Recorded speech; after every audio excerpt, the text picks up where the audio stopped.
Paz e graça. Meu nome é Emerson Vasconcelos, teólogo formado pela Uninter e também estudioso das religiões. E hoje irei falar sobre uma peculiaridade do cristianismo, da religião cristã, tendo em vista os ensinos escriturísticos da Bíblia. Para os cristãos, a Bíblia é o único livro de regra, de fé e de prática. E hoje estarei falando sobre uma peculiaridade que é a salvação unicamente pela fé em Jesus Cristo, o nosso Senhor.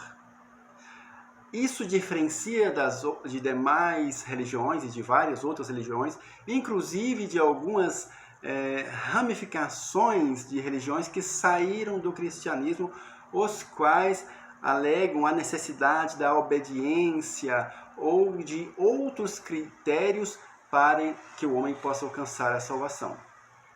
Segundo a teologia bíblica e cristã, o homem é salvo exclusivamente e unicamente pela fé. O que quer dizer isso, Emerson?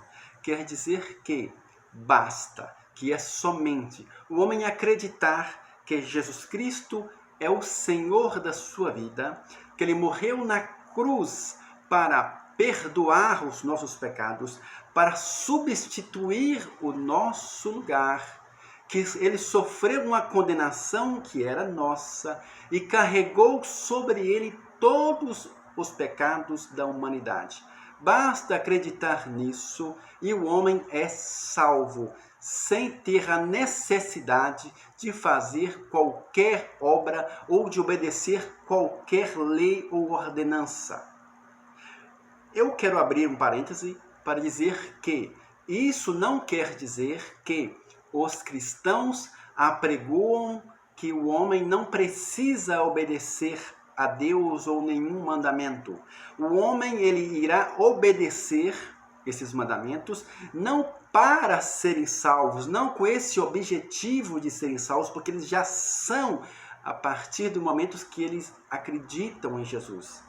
Eles passarão a obedecerem os mandamentos de Deus, as ordenanças, porque são salvos, e Deus trabalha na vida destes salvos, que então demonstrarão pelas suas atitudes que esses fatos são salvos. Dão testemunhos da sua fé e da sua salvação. Segundo o apóstolo Paulo, ao escrever a carta aos Romanos, no capítulo 5 e versículo 1, o apóstolo Paulo diz que nós somos, que os cristãos, são justificados pela fé. Ou seja, qualquer pessoa que alcance a salvação, ela é justificada unicamente pela fé. Isso quer dizer que ela não precisa ter um certo grau de obediência, um nível, até que ponto ele precisa obedecer. Não, ele é justificado só porque ele acredita no sacrifício de Cristo. Na fé em Cristo, ele é justificado. Deus é bom para o homem, não porque o homem é bom.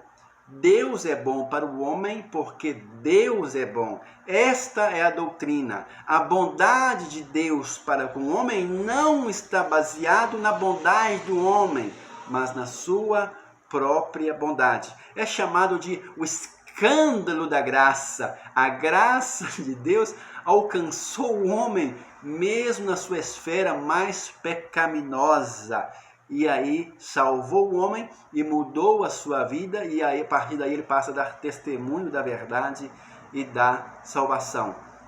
O que Jesus fez para se tornar pecador? Porque ele levou sobre si todos os nossos pecados, ele se fez pecador em nosso lugar, se fez pecado em nosso lugar. O que Cristo cometeu de pecado para se fazer pecado em nosso lugar? Nada, absolutamente nada, porque ele levou sobre si, foram os nossos pecados. O que nós fizemos para nascermos pecadores? Na verdade, Adão cometeu um pecado. E isso fez com que toda a humanidade nascessem já depravados. Com a tendência, com essa raiz pecaminosa, nascemos pecadores. Mesmo de não termos feito nada no ventre de nossa mãe para nascermos pecadores. Porém, por um homem, tornamos-nos pecadores. Por causa do pecado de Adão, tornamos-nos pessoas totalmente suscetíveis ao pecado, escravos do pecado. Porém, pela obediência de um só homem, tornamos-nos justificados. Pelo pecado de um, tornamos-nos pecadores, suscetíveis ao pecado. Por obediência de um, tornamos-nos justificados, sem a necessidade de fazermos qualquer outra coisa a não ser a fé. Em Efésios capítulo 2, versículo 8, o apóstolo Paulo diz: pela graça sois salvos, mediante a fé. Isso não vem de vós, é dom de Deus. Ou seja, a salvação não vem de nós, vem de Deus. Somos salvos pela graça. Graça é um presente, é um favor imerecido. Não fazemos nada para merecer.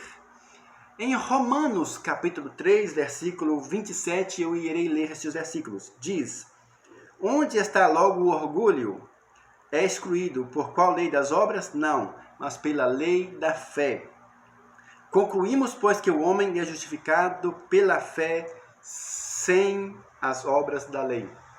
O homem é justificado somente porque acredita em Deus, sem a participação de qualquer obediência a qualquer princípio e obras. No capítulo 4, versículo 4 de Romanos diz: ora, aquele que faz qualquer obra não lhe é imputado o galardão segundo a graça, mas segundo a dívida. Mas aquele que não pratica, porém crê naquele que justifica o ímpio, a sua fé lhe é imputada como justiça. Assim também Davi declara: bem-aventurado o homem a quem Deus imputa a justiça sem as obras. No versículo 8, bem-aventurado o homem a quem o Senhor não imputa o pecado. O apóstolo Paulo diz que o homem que trabalha, ele merece o seu salário. Aquele que não trabalha, se ele recebe o salário, é como graça, é como favor. Aquele que obedeceu, a salvação seria um direito, mas aquele que não obedeceu precisa da graça de Deus. Então a salvação é pela graça. Não fazemos nada, não trabalhamos para a salvação, não obedecemos para a salvação, apenas recebemos de graça. Porém, Emerson, existe uma passagem que fica em Tiago. Tiago escreveu, e no capítulo 2 de Tiago, versículo 14, aqueles que defendem a obediência como meio de salvação, eles dizem o seguinte: mas em Tiago disse que, no capítulo 2, versículo 14, meus irmãos, que aproveita se alguém disser que tem a fé, se não tiver as obras. Porventura a fé pode salvá-lo? E aí? O Tiago disse: porventura a fé pode salvá-lo? E agora? Com quem ficamos? Com o apóstolo Paulo, com a escritura aos Efésios, com as demais passagens da Bíblia sobre a justificação apenas pela fé? Ou com Tiago? Será que Tiago contradiz aos outros? Não. Primeiro, vou dizer o seguinte: Tiago não está aqui no momento para a gente perguntar a ele sobre o que é que ele quis dizer. Então nós precisamos compreender esse contexto levando em conta o contexto remoto. Existem contextos imediatos e contexto remoto. No contexto imediato, podemos perceber que Tiago está falando muito sobre a obediência, a necessidade de dar testemunho da fé. É o contexto imediato. E no contexto remoto, as Escrituras dizem que o homem é somente salvo pela fé. Como podemos conciliar isso? Podemos conciliar de uma certa forma. Ao meu entendimento, segundo a minha interpretação e de diversos outros teólogos, Tiago está se referindo à necessidade da obediência como um testemunho da salvação. Uma vez que alguém foi salvo pela fé, ele dará então testemunho desta salvação. E uma vez que uma pessoa não dá nenhum testemunho da sua salvação, em que ele não tem nenhum resultado dessa salvação, logo ele não é salvo. Porque se ele fosse salvo, ele praticaria as boas obras, os frutos do Espírito. Todo aquele que é salvo pratica os frutos do Espírito. E os frutos do Espírito não é para ser salvo, é porque ele foi salvo. Então, o nosso entender, o entender de diversos teólogos, a interpretação que se faz dessa passagem é que Tiago está se referindo às obras, aos frutos da fé, desta salvação, e não na necessidade desses frutos, dessas obras para a salvação. Então, tendo em vista todas as Escrituras, a resposta para a pergunta é: porventura a fé pode salvá-lo? Sim, a fé é o necessário e o suficiente para salvar o homem. Contudo, dentro dessa visão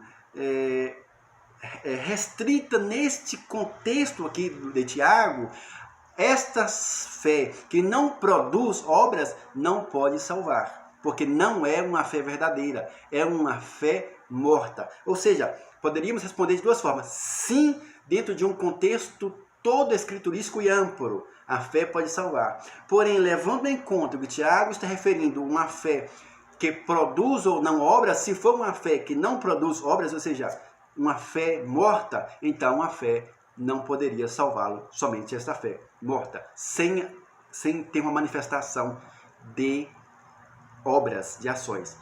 Porque a Bíblia não pode se contradizer segundo a nossa visão cristã. Então precisa conciliar essa visão de Tiago com o todo das Escrituras. Ah, Emerson, mas eu não concordo com essa sua interpretação. Tudo bem. Você pode até dar uma outra interpretação, desde que a sua interpretação não venha contradizer o todo das Escrituras, como as passagens escriturísticas que a salvação é somente pela fé.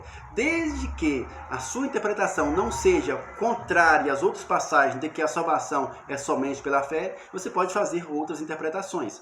Porém, eu acredito que a mais plausível seja esta. Eu posso estar equivocado. Você talvez possa ter até uma interpretação melhor, desde que parte do texto da Bíblia não convém contradizer o todo dela. Deus abençoe vocês, um grande abraço e tudo de bom.